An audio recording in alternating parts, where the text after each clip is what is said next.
Hello बच्चों, good morning. BCom first year में हम लोग इसके पहले जो है सहकारी समिति क्या होती है, उसका अर्थ क्या है, परिभाषा क्या है, महत्व क्या है, उसकी कमियां क्या है, इसके बारे में आपको पहले बता चुके थे।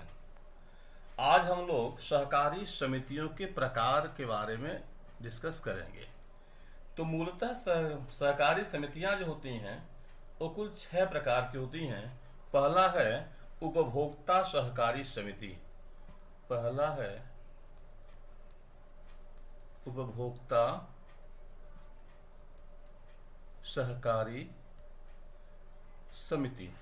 तो बच्चों, जैसा इसका नाम है उपभोक्ता सहकारी समिति, तो यह ऐसी समिति होती है जो मध्यस्थों के शोषण को रोकती है। यानी यहाँ पर कंज्यूमर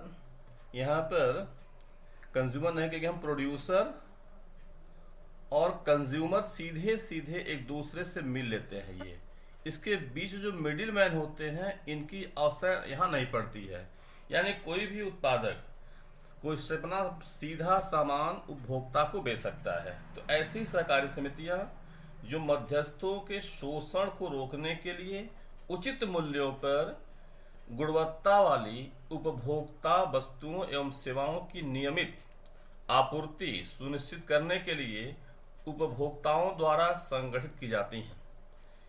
यह उपभोक्ता सहकारी भंडार या तो निर्माताओं से या थोक व्यापारियों से वस्तुएं खरीदता है और अपने सदस्यों को उचित मूल्य पर बेचता है। तो क्या ठीक है, यहाँ पर उपभोक्ता सीधा सीधा या तो उत्पादक से या थोक विक्रेता से माल खरीदता है। बीच जो फुटकर विक्रेता होते हैं, मिडिल मैन दूसरे प्रकार के होते हैं, उनको ये हटा देता है। दूसरा प्रकार है सहकारी ऋण समितियां। सहकारी ऋण समितियां सहकारी ऋण समितियां अपने सदस्यों को आसान शर्तों पर ऋण के रूप में वित्तीय सहायता प्रदान करने के लिए गठित की जाती हैं। यानी इसके अंदर जो मेंबर काम करते हैं, उस मेंबर को अगर कोई फाइनेंशियल नीड्स है, कोई वित्तीय आवश्यकताएं हैं, तो यह सहकारी समितियां उनके वित्तीय संबंधित समस्याओं को दूर करता है। यह शहरी और ग्रामीण दोनों क्षेत्रों में गठित की जाती हैं। इसके सदस्य वे व्यक्ति होते हैं जो ऋणों के रूप में वित्तीय सहायता चाहते हैं। इन समितियों के कोष सदस्यों से एकत्रित की गई पूंजी को मिलाकर बनाते हैं। जैसे अगर जैसा आप जानते हैं कि इसमें कम से कम 10 सदस्य होते हैं। अब 10 सदस्य मान लीजिए किसी एक को फाइनेंशियल नीड्स की आवश्यकता है, वित्तीय सहायता चाहिए, तो बाकी 9 सदस्य मिलकर के इसको पूंजी उपलब्ध कराते हैं। तीसरा उत्पादक सहकारी समिति। तीसरा है उत्पादक सहकारी समिति। ये समितियां एक विशेष इलाके के छोटे उत्पादकों द्वारा और बड़े पूंजीपतियों का मुकाबला करने के लिए की जाती है। प्राय समाज जो पूंजीपति वर्ग होता है, कुछ बड़े पूंजीपति होते हैं, तो छोटे पूंजीपतियों को हमेशा दबाने काम करते हैं। तो जो छोटे छोटे उत्पादक हैं, ये बड़े पूंजीपतियों का मुकाबला करने के लिए इस प्रकार की समिति गठन करते हैं।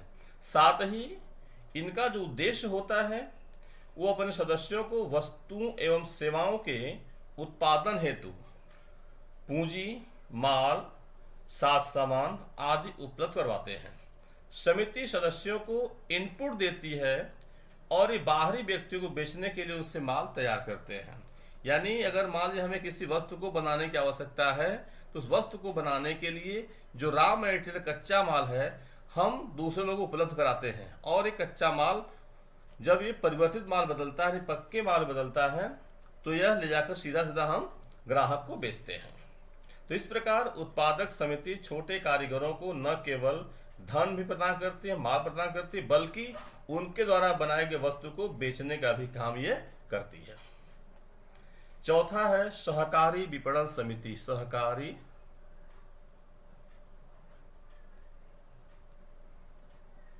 विपणन समिति। देखिए, विपणन शब्द है, मार्केटिंग शब्द है। तो सहकारी विपणन समितियां छोटे उत्पादकों एवं कृषकों के लिए बहुत ही महत्वपूर्ण है, किंतु जिन्हें अपने उत्पादों को लाभकारी मूल्यों पर बेचने के लिए बहुत सी कठिनाइयों का सामना करना पड़ता है, इसके सदस्य उत्पादक होते हैं जो अपने उत्पादों के उचित मूल्य वसूलना चाहते हैं। विपणन समितियां अपने सदस्यों के उत्पादों के लिए नियमित और अनुकूल बाजार सुनिश्चित कराती है, यानी इसके जो ग्राहक होते हैं या किसी वस्तु को बना लेते हैं तो उनके लिए बाजार की व्यवस्था भी ये स्वयं कराती हैं और उस बाजार में इनके द्वारा बनाए गए प्रोडक्ट को, उत्पाद को खरीद लेती हैं। इसके सदस्य उत्पाद एक साथ एकत्र करते हैं और बाजार दशाओं के अनुसार बेचे जाते हैं। बिक्री पर प्राप्त लाभ को समिति के सदस्यों में उनके योगदान के अनुसार बांटा जाता है। 5वां, सहकारी कृषि समितियां। सहकारी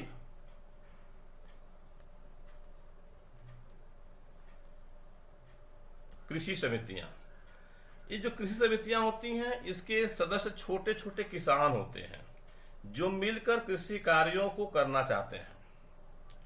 इसका मुख्य उद्देश्य उत्पादन बढ़ाने तथा कृषकों की आर्थिक दशा सुधारने के लिए बड़े पैमाने पर कृषि का लाभ उठाना है।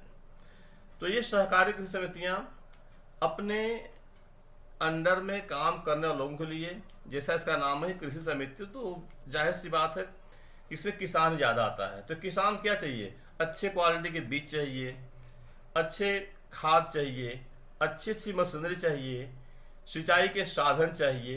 तो समस्त साधनों को देने का काम ये सहकारी कृषि समिति करती है।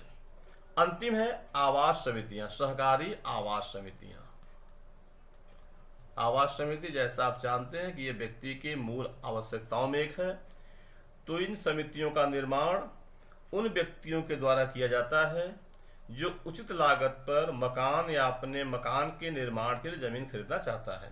भाई, जिनके पास जमीन है तो मकान बनाना चाहते हैं, जिनको मकान बनाना जमीन नहीं है तो जमीन खरीदना चाहते हैं।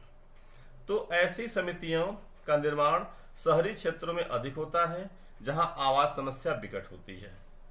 इन समितियों को भूमि प्राधिकरण, लैंड अथॉरिटी अथवा शहरी विकास प्राधिकरण, अर्बन डेवलपमेंट अथॉरिटी द्वारा रियायती दामों पर जमीन दी जाती है।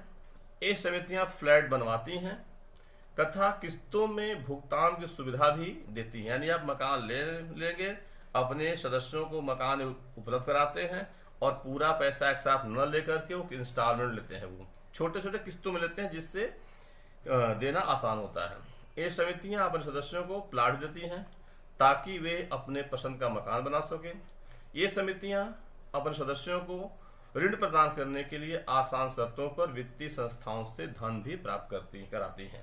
तो इस प्रकार से बच्चों को देखा कि सहकारी समितियां कुल 6 प्रकार की हो गई। उपभोक्ता जो सीधे सीधे मिडिल मैन को एलिमिनेट करता है।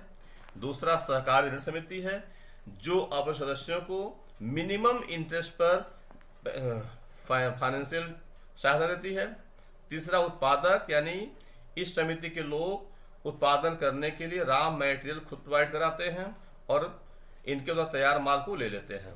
सहकारी विपणन समिति ये मार्केटिंग वाला काम कराते हैं, यानी अपने ग्राहकों को बाजार उपलब्ध कराते हैं। कृषि समितियां ये किसानों से संबंधित हैं और आवास समितियां अपने सदस्यों को आवास समस्याओं की सुविधा से मुक्त कराती है। That's all. 6 प्रकार के समितियां होती हैं कृषि समितियां। धन्यवाद।